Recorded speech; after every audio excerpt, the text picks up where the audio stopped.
CBSE द्वारा one child one plant campaigning चलाया गया, जिसको लेकर दरभंगा के बल्लूपुर स्थित मास इंटरनेशनल स्कूल में भी ये अभियान चलाया गया, जिसमें बच्चों ने बढ़ चढ़कर हिस्सा लिया।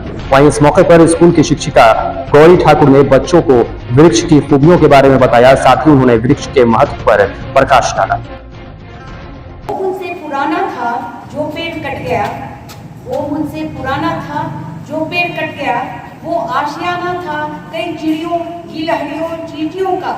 मेरा बस इससे इतना सा रिश्ता था कि मेरी सांसों में इनका आना जाना था।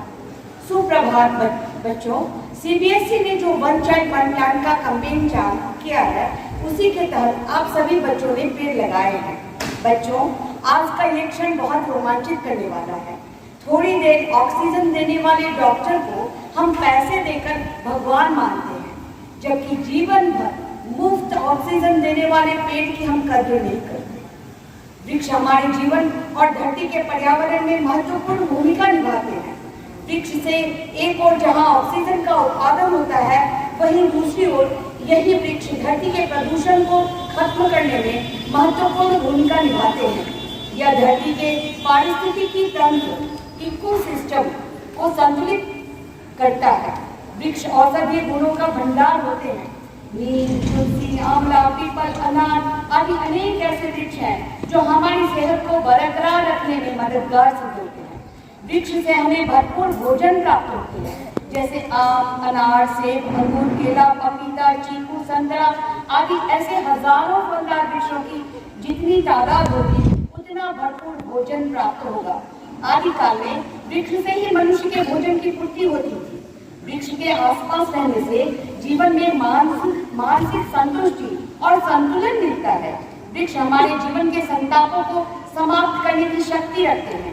यदि हम निरंतर वृक्ष के सकारात्मक ऊर्जा के वर्तुल में रहते हैं, तो हमारे सोचे सपने सच होने लगते हैं। इसलिए वृक्षों को कल्पवृक्ष की संज्ञा दी गई है।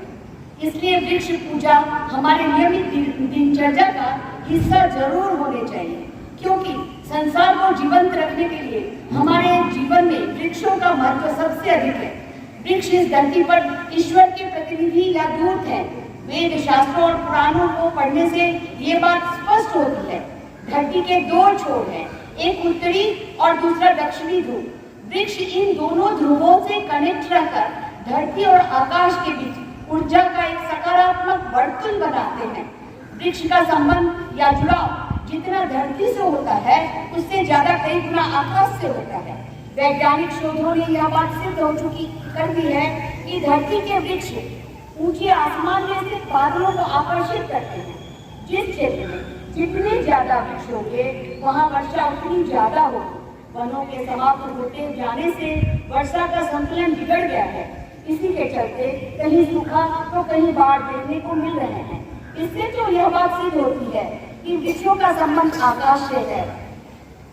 हाल ही में हुए शोधों से पता चलता है कि नीम के नीचे प्रतिदिन आधा घंटा बैठने से किसी भी प्रकार का चर्म रोग नहीं होता।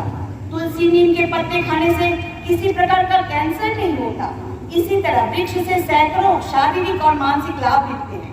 इन सभी बातों को ध्यान में रखते हुए हमारे ऋषि मुनियों ने पर्यावरण संरक्षण हेतु वृक्ष संबंधी अनेक मान्यताओं को प्रचलन में लाया।